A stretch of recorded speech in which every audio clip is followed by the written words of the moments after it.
Moi,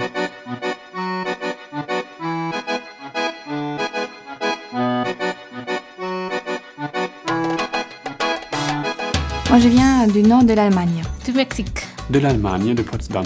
Je suis né en Thaïlande. Voilà, et puis à l'âge de 1 an, je suis arrivé en France. Je viens de Fréjus, dans le sud de la France. Moi, je viens du Québec, de Chicoutimi.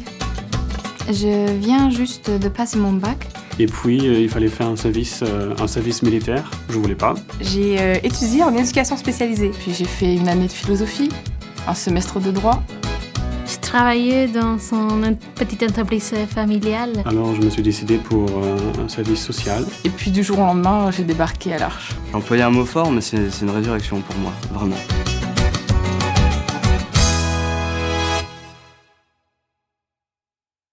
T'as été accueillie comment ?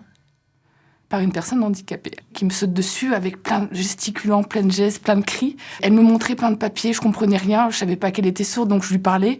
Et je comprenais rien, mais en même temps, j'avais envie de comprendre, je trouvais ça... Et puis, il y a une toute petite trisomique, Céline, magnifique, qui arrive, qui me fait « Mais pourquoi tu lui parles, il est sourd ? Viens, je vais t'expliquer. » Elle m'a pris par la main, mais vraiment, quand on parle de prendre par la main, c'était très concret. Elle m'a pris par la main, elle m'a présenté tout le monde, et après, j'ai rencontré les assistants. Comment j'étais, moi, quand je suis arrivée ? J'étais souriante ou plutôt pas souriante ? Un petit peu. Je souriais un petit peu, oui, c'est vrai. J'avais du mal à sourire. Bah oui. Souvent, les gens pensent qu'on peut pas vraiment lier d'amitié avec les personnes handicapées parce qu'on peut pas parler de... On peut pas refaire le monde, on peut pas philosopher vraiment, on peut pas... Enfin, c'est ce qu'ils pensent.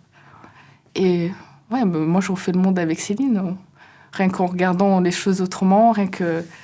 Ouais, on peut passer des heures à être juste assis l'une près de l'autre, à parler des choses du quotidien, à sourire, à se regarder. Des fois, je suis juste en train de lire, elle prend un livre alors qu'elle sait pas lire, elle s'allonge à côté de moi, puis on est là, puis il est bien ton livre, ouais, elle sait pas lire, mais c'est pas grave. Et elle veut surtout pas que je lui lise, elle veut que je lise mon livre, qu'elle lise le sien, mais c'est quand même un beau moment de partage.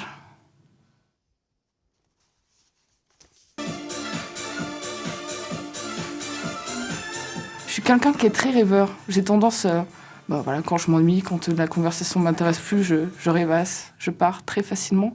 Ça m'est jamais arrivé avec les personnes handicapées. J'ai jamais envie de rêvasser.